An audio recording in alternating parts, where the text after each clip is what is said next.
Silverwolf had 3 primary builds: the crit build, which prioritized damage output from regular skills, the break effect build, focusing on damage from quantum entanglement, and the pure support build, which stacked mostly speed and energy regeneration. Today, we're going to be comparing the break effect build to the crit build, evaluating its strengths and weaknesses. Before we dive in further though, it's essential to understand how quantum weakness break operates. If you're already well acquainted with the subject, feel free to skip ahead to the comparison part.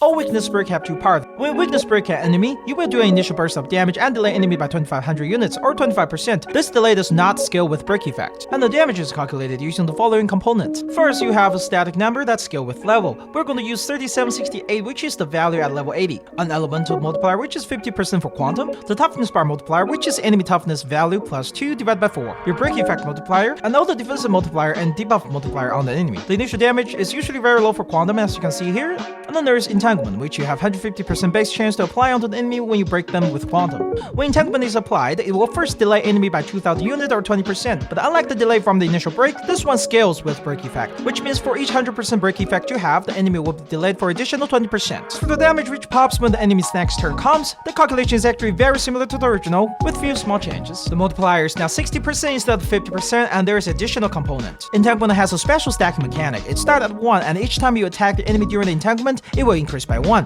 for a maximum of 5 stacks. A max stack, you're looking at a 300% multiplier. The damage can look something like this when enough defense threat and debuff are stacked onto the enemy. And if you use Pella to help achieve 100% defense reduction in total, the damage then looks something like this. Now that you know how quantum weakness break works, it's time to go over the pros and cons of her break effect build. We're going to start with the pros. Break effect has very high damage floor, assuming you get the entanglement off. For the break effect build, the recommended relics are Thief set along with Talia. Quantum set is a no-go here. Neither quantum damage bonus nor the penetration affect the damage of entanglement. For the crit build, it's usually quantum set plus Pangalactic, which not only provide hit rate but also a bit of attack. We've been playing the game for a while now, and you know exactly how hard getting a workable amount of crit stats onto a set is, and its complete lack of any consistency without first having a lot of crit chance. Just by getting the Thief set and Talia plus the break effect main stats on rope, you're immediately looking at around 113% break effect, even without Talia's second passive. Even in endgame content like Memory of Chaos, this can easily translate to 50k to 70k entanglement damage onto elite enemies. Every bit of break effect you have will immediately reflect onto the damage enemy receive from entanglement. Not to mention, entanglement extends the time enemies spend broken, allowing your main DPS to do more damage during it. Getting break effect roll on relic is also a lot easier. In Genshin Impact, there are multiple tiers of main stats and substats. The 2 crit stats have the lowest rate for both main and substats, with the exception of Elemental Mastery as main stats. Likely Honkai Stereo is using the same system. Crit also shares the main stat slot for the body relic with effect hit rate. Before hitting E2, it's pretty much mandatory to get effect hit rate as the body main stats for her to consistently land her weakness implant. This makes building crit before E2 very difficult. On the other hand, break effect is on the rope, which is not affected by this issue. What's even better is that the entanglement from break doesn't scale with attack, crit, or quantum damage bonus, allowing her to have much less requirement on relic in general.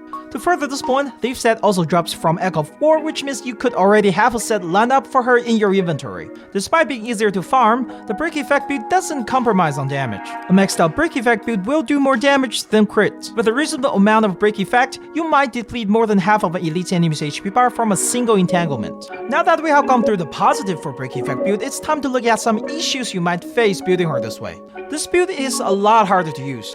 With crit build, once you achieve high crit rate, damage is consistently high. However, with a break effect build, careful maneuvering of Silverwolf is necessary to reap the benefit fully. You often need to hold her ultimate to secure a break, which can decrease the defense reduction coverage for her ultimate. Entanglement doesn't perform well against multiple mobs. The toughness bar scaling reduces enemy damage significantly for mobs, and the stacking mechanic doesn't help either unless you have large amount of AoE.